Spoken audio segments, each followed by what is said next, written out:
Welcome back to Just Scribble. Today I am going to share with you the Monteverde Inkball pen. This is kind of a unique pen because it is a ballpoint pen that uses fountain pen ink. So it is a great pen for fountain pen enthusiasts that are looking for something that will use their fountain pen ink, but will give them just a normal ballpoint experience. But it is also a great pen for people that don't like fountain pens or don't enjoy them or are even a little timid about using a fountain pen, but are in love with some of the colors of inks for fountain pens that you can get and want a pen they can use beautiful inks in, but that works like a ballpoint pen. So I bought my sister one of these pens for Christmas, and when I bought hers, I bought one for myself, and I will post a link to the pen so that you can see the 3 different styles of the pen that they sell. There's like a demonstrator version, which is clear, this one, and then a rainbow one. When you get the pen, this is what it comes with. So it has a little card that just tells you about their product. And then it has an instruction card for how to use it with a cartridge or how to use it with a converter. So a converter allows you to fill it straight from a bottle or sample of ink, whereas the cartridge is a short international cartridge and it is already filled with ink. You can refill these with a syringe with a different color or the same color of ink if you'd like. It comes with the ink cartridge and adapter here, so these are 2 extra cartridges, and this is a black cartridge that is already on the adapter that you have to fit it into the pen. The pen comes apart. Scoot that back so you guys can see. The pen comes apart. There is a point section that unscrews like that. And when you take out that part, you will see that the converter, which is included, is attached. The spring is here and the ballpoint of the pen is there. And then this is the barrel or body of the pen. So it comes with 3 cartridges, a blue, what looks to be a black, and another black that is already in the adapter. If you were to want to use this, you would take this out, which screws in. You would take that out and put this in until it snaps, and then put the pen back together. I am not using this today because I'm going to fill from bottled ink, but I wanted to show that to you. So the converter does screw in so that you know that it is tightly seated into the pen. And I'm going to show you how to fill this pen. So I am not going to flush this pen because in their instruction guide it is not something that is recommended. And I don't want water from flushing it to get into my bottled ink because you do fill this a little bit different than a normal fountain pen. And so I'm not going to flush it. But if for some reason you filled it this way and you were having hard starts or skipping, it would be advised to remove the ink and flush the pen, and then let it dry and then re-ink it. So flushing the pen is super easy. You'll follow the same process that we're going to follow to fill it with ink, except for you will do it in a water or over your sink, and you will just pull water up into it and push it back out 2 or 3 times, and that flushes your pen. But so we've separated the pen, the body and the point section. I'm going to put them over there, and then this is the ink ball section, and then this is the converter. And so in order to fill this, you remove the spring.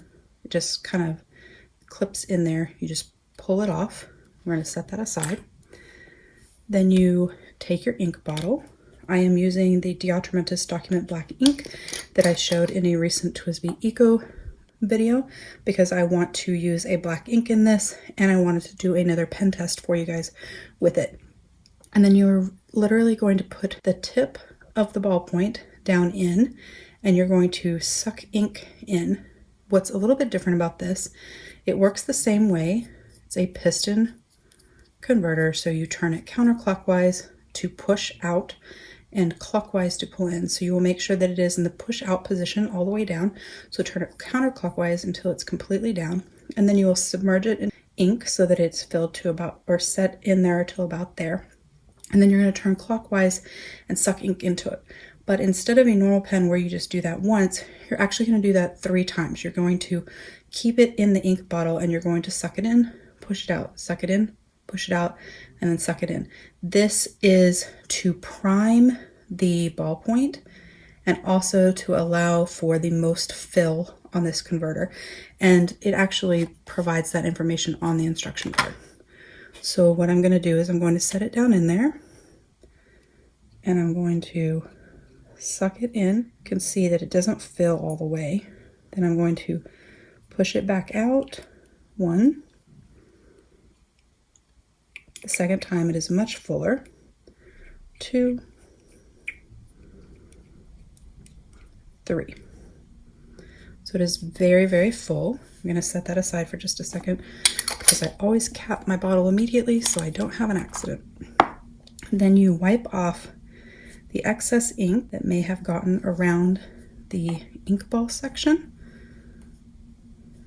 And then you put your spring back on and it kind of snaps down into there, kind of like stays locked in. Then you will put the entire thing into the pen, screw the point section back on, and you are good to go. It is a push button pen. It does not make any noise. It is super quiet. Can you hear this? It is not loud like a normal click pen. So if you were in a meeting or something, this would be a very good pen to have because it is very quiet. All right, we have it all inked up. So we are going to do a quick little writing sample. Now, the last video I did where I shared this ink was my TWSBI Eco pen, and I did the test on a Scribbles That Matter with the 160 GSM paper. This time I am actually using Tomoe River paper. This is a pad, an A5 pad of Tomoe River paper. And I'm going to use this 52 GSM Tomoe River to do the ink sample because I wanted to show you guys how it dries with and without the blotter paper. So if I click to make the tip come out, then I can write.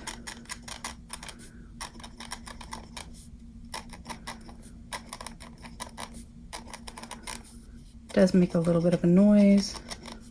I actually kind of like it. It's very, very smooth. It writes very nicely. So if I were to do a pen test and I were to just wipe my finger, this ink smears. It will not smear after it has sat for about 30 seconds. But if I were to lay down my blotter paper and like flip my notebook closed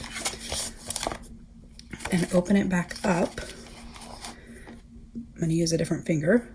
That is your smear, that teeny tiny bit. Blotter paper is awesome. It definitely speeds up the time so that you don't have to wait for your ink to dry.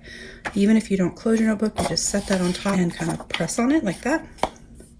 Barely any smearing. So after you've done blotter paper, within 10 or 15 seconds, it will not smear, versus this, you would have to wait 30 seconds for this particular ink. For other inks, it takes even longer to dry, and so blotter paper is a huge benefit to writing with any pen, but especially a pen that is using fountain pen ink.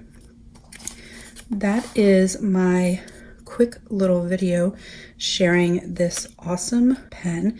If you are a fountain pen enthusiast and you have extra inks that you just have sitting around and you've been wishing that you could use them in something other than a fountain pen, or you are a little bit scared or timid of fountain pens, or they're just not your thing, but you really love the colors of the inks and all of the options that there are, and you wish there was a way for you to use them other than a dip pen, this is a really great option. It's a fairly affordable pen. It has a really nice weight in it. I have rather large hands for a girl, but it is a good size pen. The clip does not get in the way. It is quiet to extract and retract the pen tip, and it writes really smoothly. I highly recommend this pen. I will definitely put links to the pen down below in case you guys wanted to pick one up. I will also put links to this ink and the other colors that it comes in as well, in case you needed some of that. If you have any questions about this little video sharing a different kind of fountain pen ink pen, please don't hesitate to comment below. Make sure you like this video and subscribe if you like my channel. Make sure you share it with your friends and family, as that does help my channel grow. And don't forget to just scribble.